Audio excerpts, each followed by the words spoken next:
So ఇది ఏది వీళ్ళ అడ్రస్ అనేది ఇంకా తెలియదు.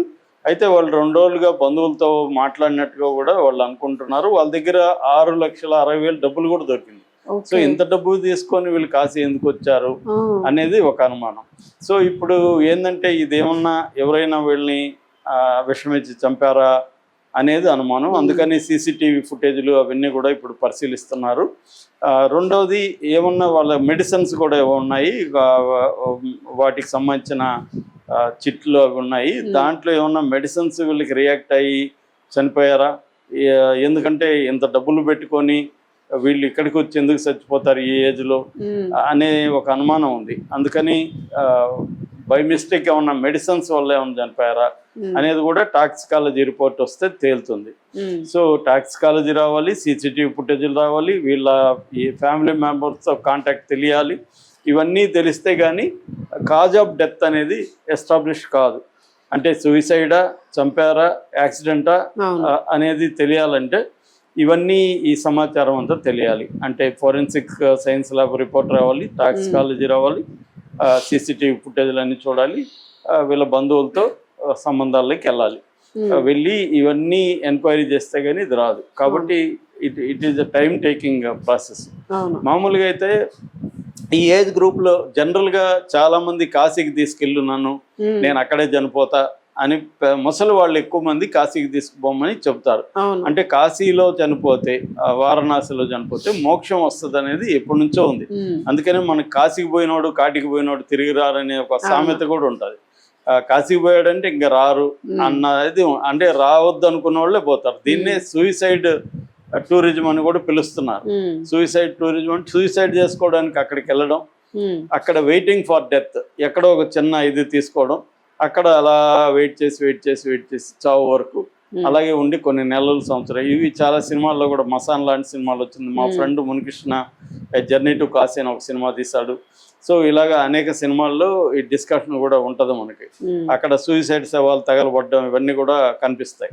అంటే కాశీలో చనిపోతే డైరెక్ట్గా మనకు ముక్తి, మోక్షము అనేది ఇండియాలో ప్రతి ఫిలాసఫీలో ఈ మోక్షం అనే కాన్సెప్ట్ ఉంటుంది.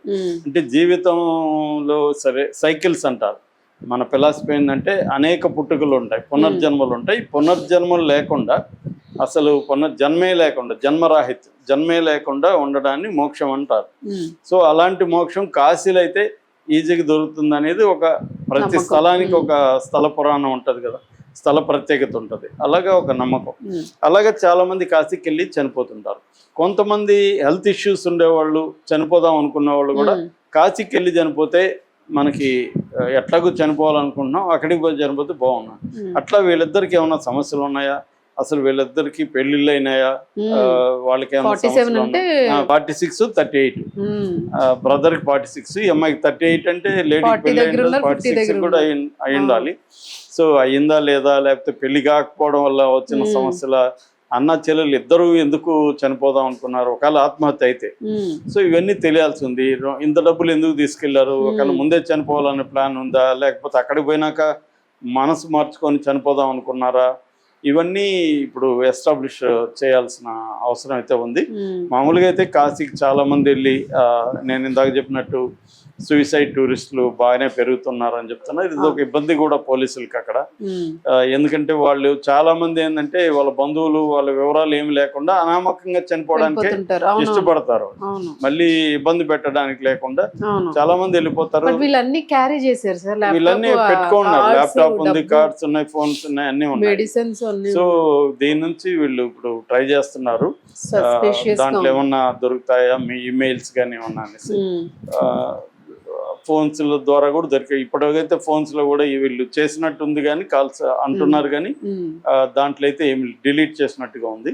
ఇవన్నీ వీళ్ళు రిపోర్ట్స్ రావాల్సిన అవసరం అయితే ఉంది. దాన్ని బట్టి కారణాలు ఏంటి అనేది, వీళ్ళు ఎవరు ఏంటి బ్యాక్గ్రౌండ్ అనేది మళ్ళీ మనకు తెలిస్తే మళ్ళీ మనం ఇంకొకసారి చెప్తాం. Thank you.